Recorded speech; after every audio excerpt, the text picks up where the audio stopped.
Hi, this is Eric at Frog Valley Tropical Fruit Farm, and this is Florida Natural Farming. Today I'm going to do a video on our organic farm fertility, how we make compost.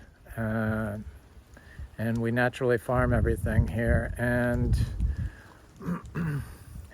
we are pretty much a closed loop system. We are not organic certified, nor are we biodynamic certified, though we were at one point. I just stopped doing it because it was just too stressful, the certification process, and I make videos every day and I pretty much explain what I do, and I feel that's enough to satisfy the public. Anyway, this is where I make compost. I make low, small piles of compost. It's basically what we clean out of our barn daily. And it's a manure-centric cow manure compost. Basically, it's just grass, hay, cow manure, and urine. So people can make their own compost the same way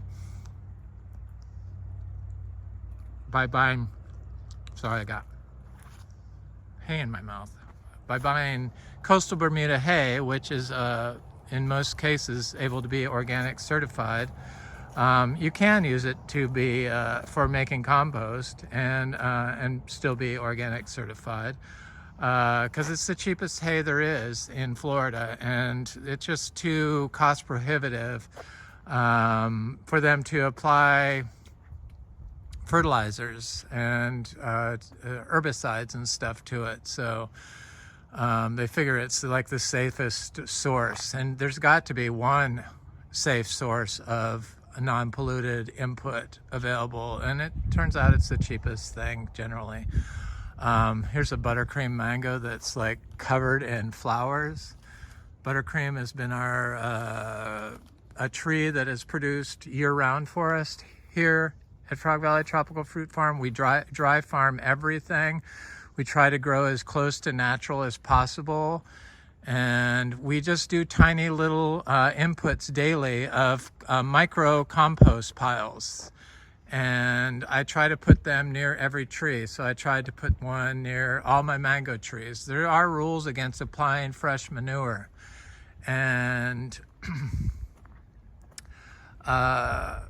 you have to wait 120 days after the application of fresh manure before you can harvest food for sale to the public for human consumption.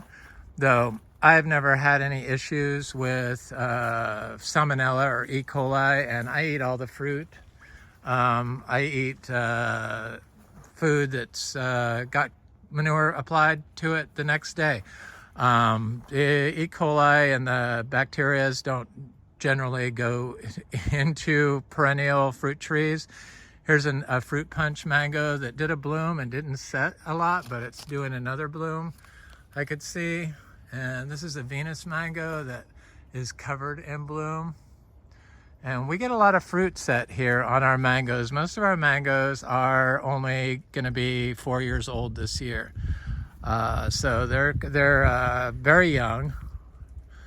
And then the oldest ones are only 6 years old. We've been here 8 years and focusing on soil health the entire time, basically. And I used to do compost piles that were like turned, you know, the thermophilic ones that they tell you need to do to kill all the E. coli. But the E. coli is caused by management practice. So because cows and swine and chickens are kept in confined spots, locations, they create a manure mega pools and mega stacks that are out of balance with the rest of the ecology in the farm system. So they're not holistically grown, so they're not focused on what their mass quantity of manure is doing to, say, the groundwater.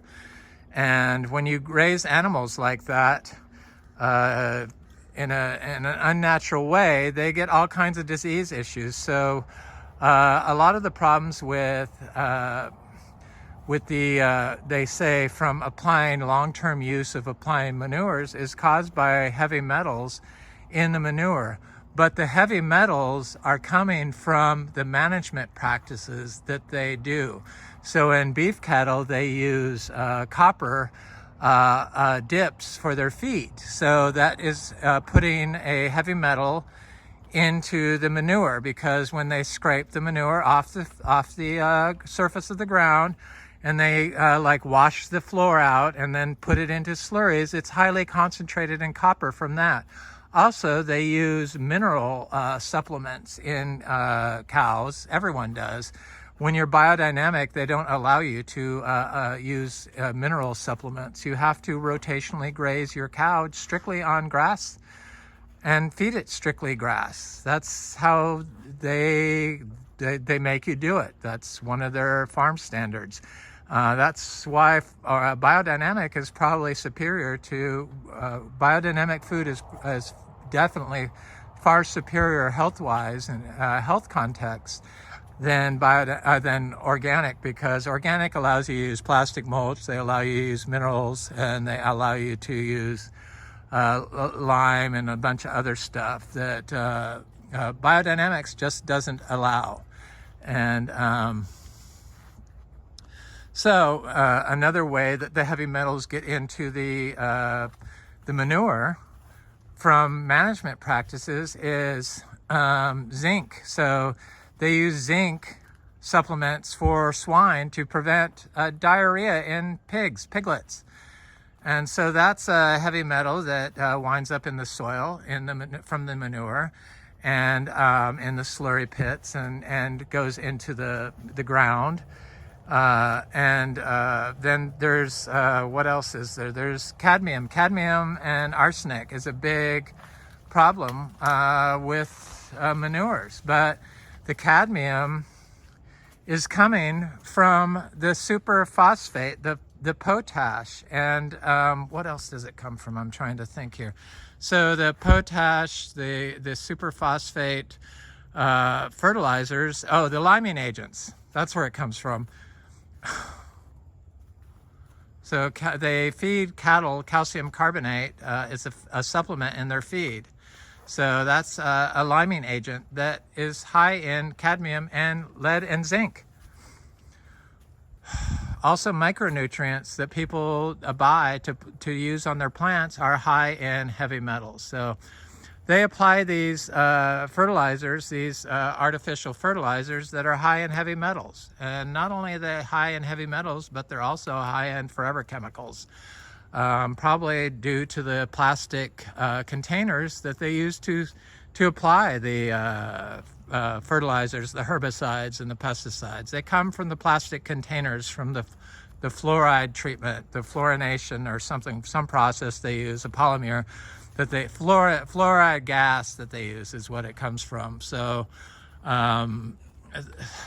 it's just, you have to really know where your inputs are coming from. So our compost is just our holistically raised, rotationally grazed zebu cow that only eat grass hay and are not given any supplements, and they're not given any mineral blocks or anything like that, which are a source of heavy metals contamination that can build up in your soil by applying manures.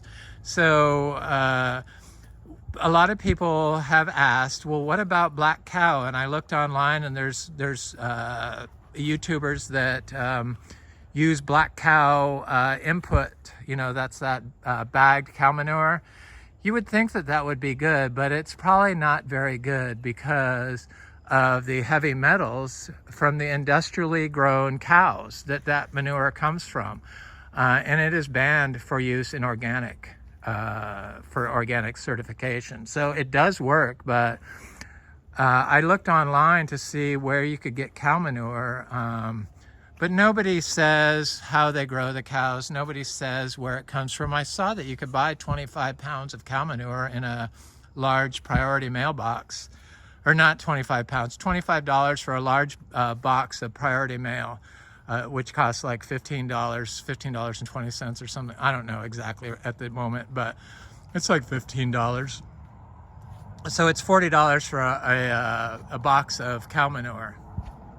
I sell cow manure, zebu manure. I have to put it in plastic bags. Unfortunately, that's how I have to ship it, which can be a source of microplastic contamination.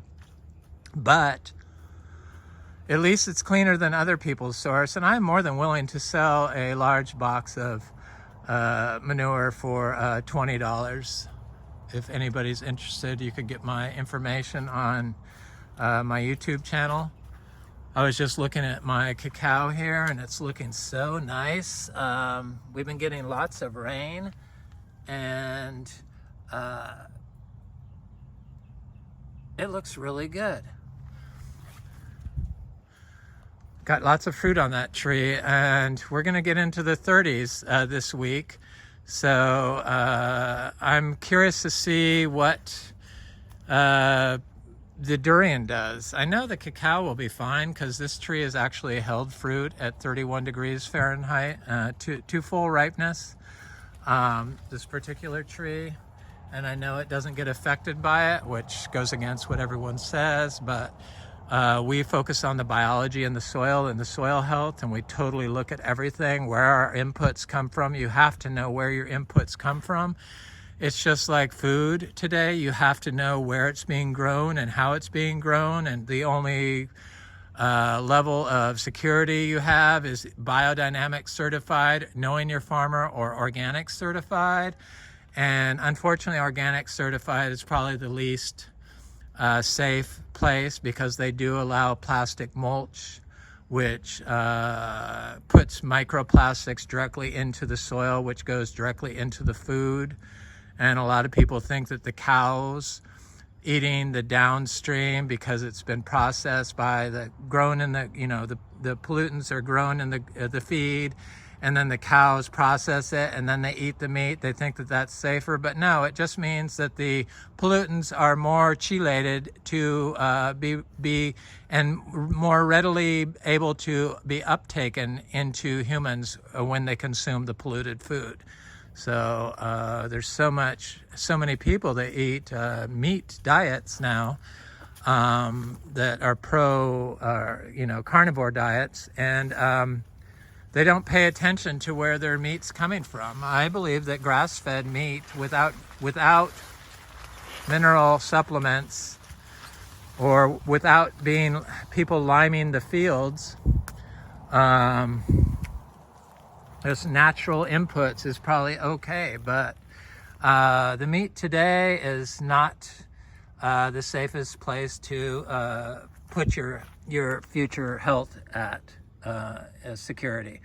Anyway, this is one of the durian trees. This was the last one I planted, and it looks great. It's got new growth on it, and it was never affected by the mid-40s.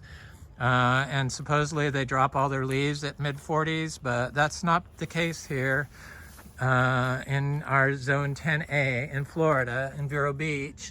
And it's due to the biology in the soil, in combination with all the biodiverse plants we have growing. Fruit trees, grass, weeds, just a total cover of living organisms from fence to fence here. And it's with the application of cow manure,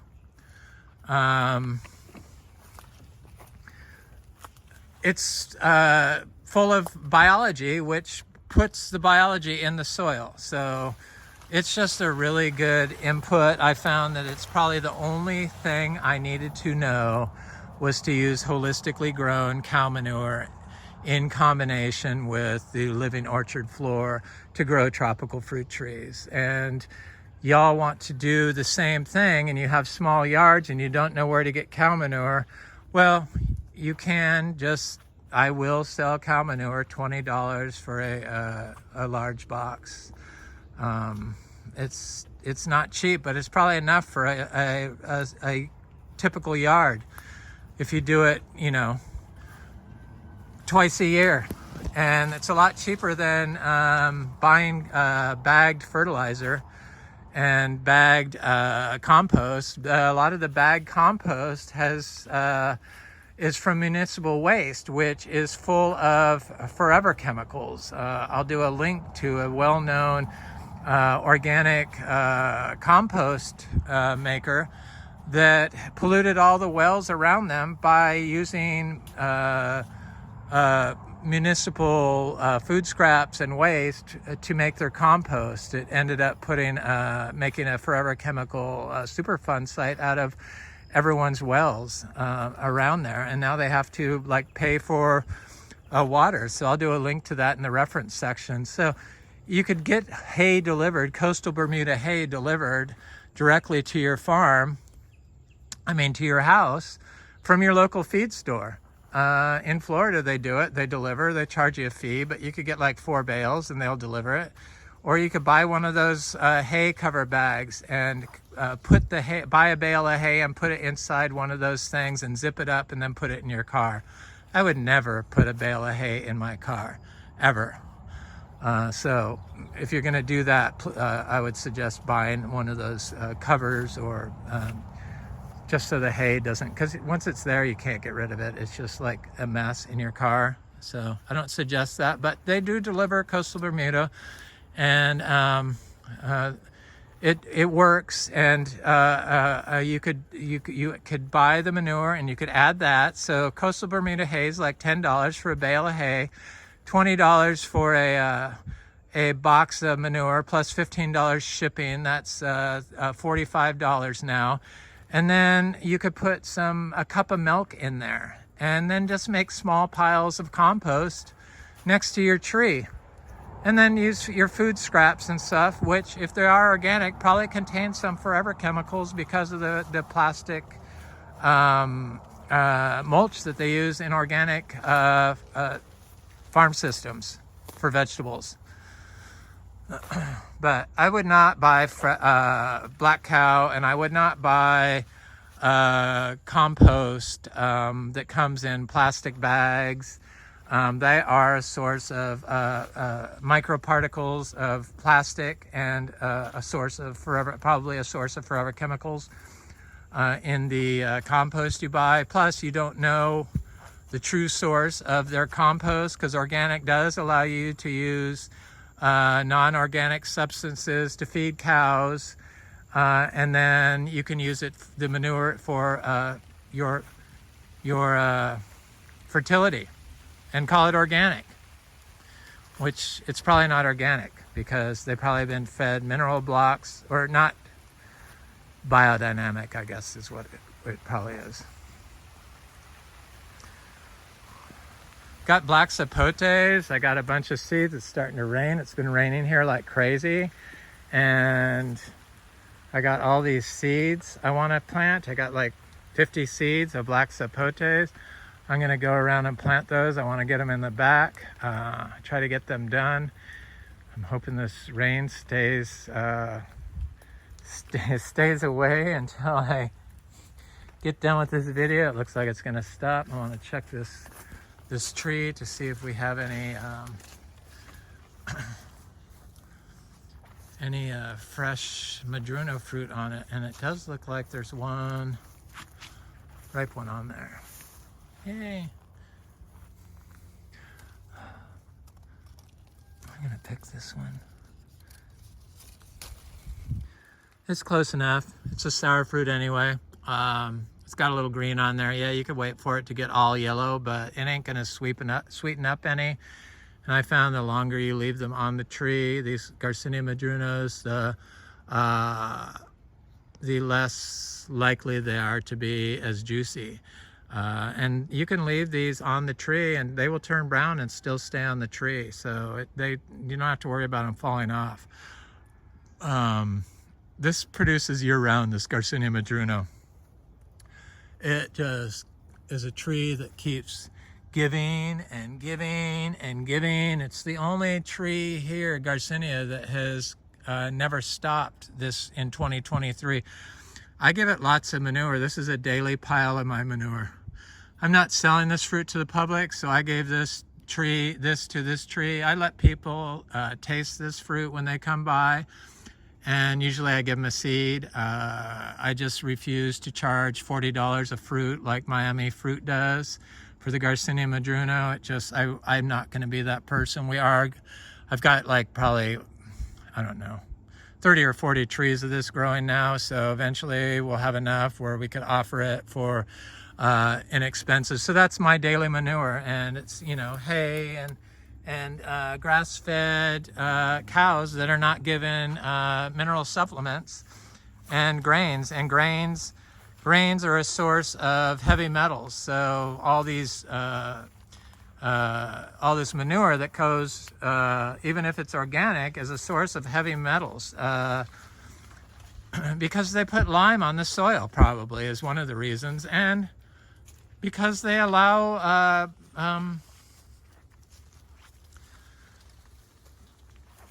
substances, minerals for supplements. So, and those are a source of heavy metal contamination through the feces and urine. And I don't have to worry about that, thank God. It does matter. It's like whole foods are the best thing for humans, and then whole foods is the best thing for your soil. I'm just not a firm believer of packing nutrients. Because if the plants are surviving and they're green and they're healthy like this, they have all the nutrients needed for other plants to survive. And people make compost out of all their chop and drop. So you could add that to your micro piles of compost that you make in your yard with cow manure. I just feel like cow manure is the missing link here in Florida on sand that nobody's really pushed, and it's worked for us. And this is what it looks like after a little while. And I've experimented tying up my cow to trees that hadn't flowered, this jackfruit seedling, and as soon as I do, within a month, it started flowering. And this is a pile that I put here next to this black sapote that did not produce fruit this year, but we were in a severe drought last winter, and we had before that a drought in the summer, which we'd never had before. So this is my Garcinia madruno, and I'm going to do a taste. I just don't feel like this fruit is worth the money that they're charging people. I don't believe it. It tastes like the lemon drop mangosteen. Here's my mango daily manure I put on this Keyser tree a while ago. And as soon as I started doing it, this tree started flowering. Or, you know, setting buds. It's, you know, it's definitely going to be 120 days since I applied it. That it's when I harvest fruit off that tree. I love Keyser mango. It's one of my favorite. I had some sugar apple trees or fruit that I never even bothered to check.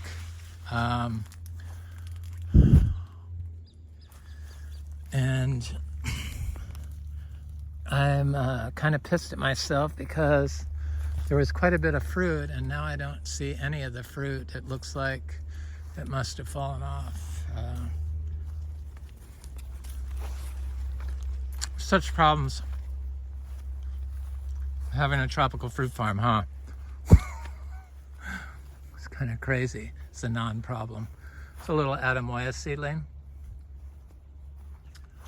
This mango tree still hasn't flowered. This is a Gary mango. Not really a top tier mango. This is a dot mango. These are pigeon peas, of course. This was always an area that just struggled for the last 8 years, and now is finally trying to do its thing. I put a bunch of bananas in here. They're still small. These are the mangoes 2 years ago that froze that are finally coming out of it. We did get some mangoes affected by the freeze. 2 years ago, the 31 degrees, that, you know, this area is kind of, there's not a lot of overstory, or there wasn't. Now I have a lot more bananas in here. Bananas planted in combination with other fruit trees and weeds and stuff do help with building soil and microbiology transfer. They store, or they have endophytic microbiology in their tissue, and when you divide them and put them in a new spot, they transfer that biology to the surrounding soil and the surrounding trees. So they're plant beneficial synergistic results from planting banana trees in combination with other fruit trees. A lot of it has to do with their high potassium content, which is known to be a contributor to a plant's defense mechanism when dealing with abiotic stress. So when dealing with stress caused by environment, not stress caused by biology, which is biotic stress.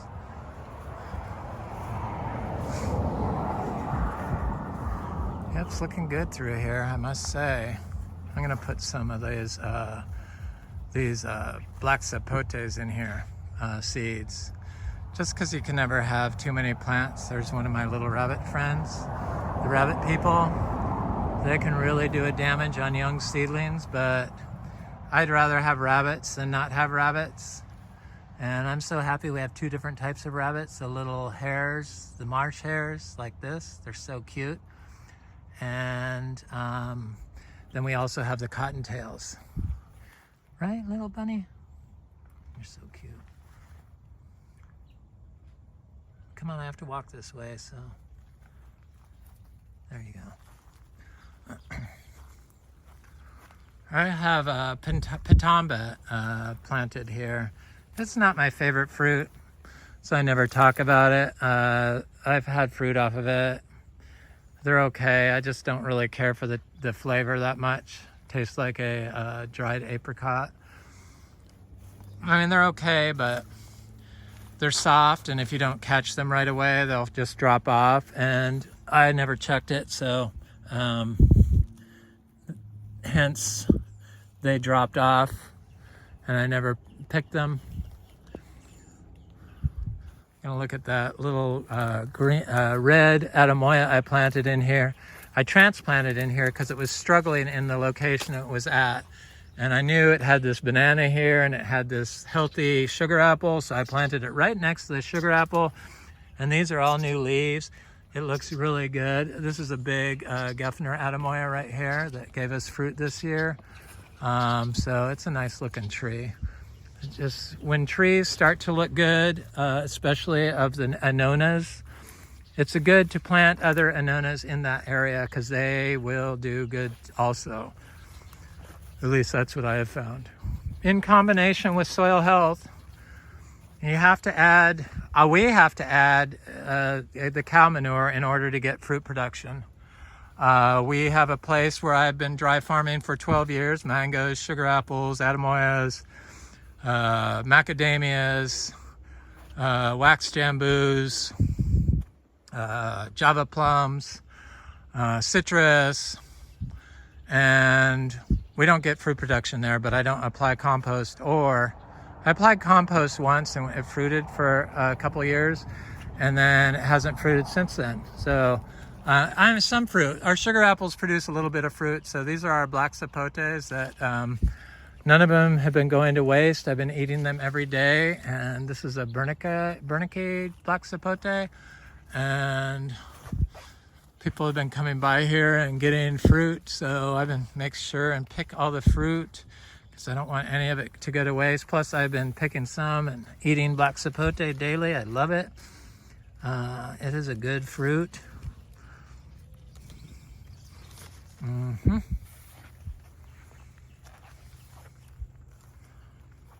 Looks good. Everything looks good. I'm not going to go in there. I don't want to get these Caesar weed stickers on me. This is a mango that froze 2 years ago, and it's looking great, finally. They came back above the graph, most of them, I think. Here's one of our daily manures. I don't put milk in it, but I sprayed our ground with lab for so many months, so I know that they already have the bacteria from the milk in it. It's a borrowed practice, and that is modified by me from Indian zero budget natural farming techniques. They do all kinds of well-known recipes that you can find online from Panchgavya, and they call it, and that's what they recipes use in Ayurvedic medicine and also for soil health, fertility from the cow. So they use milk, urine, and manure. So we just use urine in our hay from our barn that we clean, and the manure from the zebu, the miniature zebu that are from Hindustan, India. And I know that that is the sole reason why we have so much fruit production here. This is another buttercream mango that looks really good. It's covered with blooms. My 401 bananas are looking swell. I need to now get up to 450. So I can eye up divides I can make. But I don't see, these are more of those mangoes that froze. We had about 25 to 30 that froze. But right next to them, we had mangoes that didn't freeze. So we have 250 grafted trees that never got affected by the cold. And they could be right next to ones that froze, like this one, Never got affected. Never got affected. But I did not have all the bananas in the system. It's not just one thing that's going to create your food forest abundance. It's a multifaceted, holistic approach. So the orchard floor with all the plants and the biodiversity that nature puts there, staying off of it, because we focus on soil health. That is our core principle here. So we stay off of it and only go in there during times of harvest. I need to plant, or when I make a video, sometimes I go in there to look at it, or to do maintenance, like pruning a tree like they do in syntropic agriculture. I just don't do the cropping of the trees down to the ground. I let the trees go and live, and if it's like this citrus can take more shade and produce fruit, so I leave this oak tree. And I found that trees that get some shade, some mangoes, they produce multiple crops a year. So there's a cashew seedling there. This is one of my sapodillas I planted. I did in a video, Chico Sapote video recently, how I plant without watering anything. And look at how healthy that is. And this is a little citrus tree, and there's a black sapote seedling there I planted. And here's that other sapodilla I planted. It looks great too. None of these trees have ever been watered when I plant. It's totally unnecessary. Because of the cow manure input, the management of the orchard floor, the management of the cows, basically the daily application of micronutrients and making small micro piles of compost in place. So we don't touch them, we don't turn them, we just leave them there. And then in a year, if you want, you could use that as soil to start your seeds, or sometimes sooner, but I found that it takes about a year before it's ready. Once it's covered in weeds over the top of it, and then it's like resembles soil more down low. You scrape it up and put it in a pot, and you could start your seeds in it. But I also have started tropical fruit tree seeds and cuttings directly in dried cow manure that I've rehydrated, crumbled up, and put in a pot, and it all works. It works about the same as the compost. So it's not the compost, it's not the finished compost, it's the whole process that's important. Of course, fresh manure with compost is better than fresh manure without compost, or better than just compost without fresh manure. Just like this is better with the living roots adjacent to it and the tropical fruit trees in combination with the fresh cow manure that turns into the compost.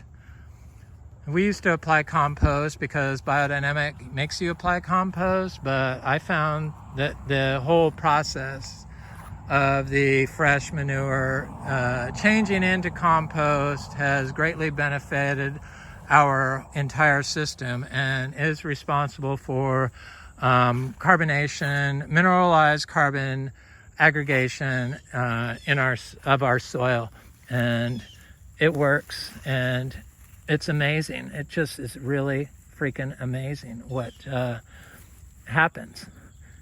Trying to get a place that didn't have any compost on it. But this is what happens to our soil that was once white sugar sand. It just turns into aggregated mineralized carbon. Little tiny balls of black soil. I saved one right here, and it's just turns right back into like humus. You can also find pockets of humus and put that in your compost pile, and definitely if you have an old pile of compost, adding that to a new pile is always good. Just a little bit, just a pinch will work. And just like if you have a super healthy tree, a pinch of that soil added to your compost will also help. Anyway, that's my video on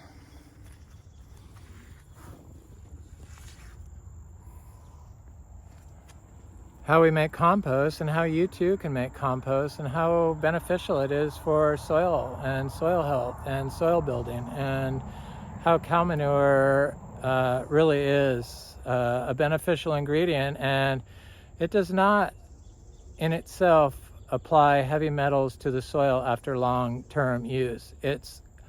The cow manure gets heavy metals from the management practices that people employ while raising cattle, via mineral blocks, via copper foot baths for dairy barns, via liming agents they use, or on their fields, or from calcium carbonate supplements they put in feed. Anyway, this is Eric. I hope you enjoyed this video. Please like, share, and subscribe, and comment if you like this content. I hope everyone had a very Merry Christmas and has a Happy New Year. Have an excellent day.